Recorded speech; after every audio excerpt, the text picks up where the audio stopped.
முக்குளத்து சொந்த பந்தங்களுக்கும் இந்த வீடியோ பதிவு செய்கின்றேன். புலித்தேவர் மக்கள் முன்னணி சார்பாகவும் ரஸ்தா மக்களின் சார்பாகவும் நேற்று திருநெல்வேலி மாவட்ட காவல்துறையால் கைது செய்யப்பட்டிருக்கக்கூடிய நபர்கள் பேரூர் மருதுபாண்டி, மேலச்சேவல் சிவா, ரஸ்தா முத்துக்குமார், ஊர்காடு நம்பி, கிருஷ்ணாபுரம் கார்த்திக், ராஜலிபுரம் கந்தையா, தச்சலூர் முத்துக்குமார் பேர் எட்டாங்குளம் குமார் இவரெல்லாம் கைது செய்திருக்கிறார்கள்.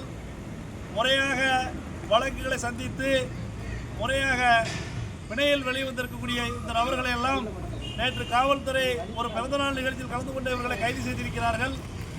இது வன்மையாக கண்டிக்கத்தக்கது. அதிலும் 3 பேர் பலமாக தாக்கப்பட்டு காயப்பட்டு சிகிச்சை பெற்று வருகிறார்கள் அரசு மருத்துவமனையில். தமிழக அரசுக்கும் காவல்துறைக்கும் ஒரு கோரிக்கை வைக்கின்ற முக்குளத்தூர் மக்களை ஒடுக்க வேண்டிய சூழ்நிலையை நீங்கள் ஏற்படுத்திக் கொண்டிருக்கிறீர்கள்.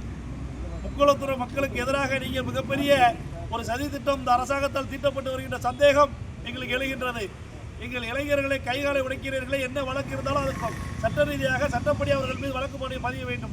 அதை விடுத்து அவர்களை கையகாலை ஒடிப்பது, அவர்களை ஒரு நாட்கள் 48 மணி நேரம் மாவட்டம் முழுவதும் வைத்து அவர்களை வேனில் வைத்து சுத்திருக்கிறீர்கள். என்ன காரணம்? பிடிக்கப்பட்ட வீட்டுக்கு தகவல் கொடுக்கவில்லை, வழக்கறிஞர்களுக்கு தகவல் கொடுக்கவில்லை. கேட்டால் அந்த காவல் நிலையத்திற்கு அந்த காவல் நிலையத்திற்கு தகவல் கூறுகிறீர்கள் தவிர உறுதியான தகவலை தந்திருக்கிறீர்களா? நாங்கள் எதை நம்புவது? மக்கள் நம்புவது காவல்துறையை. இந்த காவல்துறை இப்படி நடந்தால் நாங்கள் என்ன செய்ய முடியும்?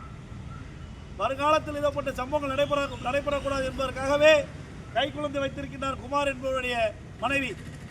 1 வயதில் அந்த குழந்தை கையில் இருக்கின்றது. 3 மாதம் குழந்தை கையில் வைத்திருக்கின்றார். அவர் அமைதியான முறையில் பல வழக்குகள் இருந்தாலும் இப்போது அமைதியான முறையில் கோழிப்படையில் வேலை செய்து வருகிறார். அவரையும் பிடித்து நேற்று அரசு பணி இன்று அரசு மருத்துவமனையில் காயத்துடன் படுக்க வைத்திருக்கிறீர்கள். இதையெல்லாம் கண்டித்து தான் மாவட்ட கண்காணிப்பாளர்களை சந்தித்து மனு கொடுக்க வந்திருக்கின்றோம் என்பதை தெரிவித்துக் கொள்கிறேன்.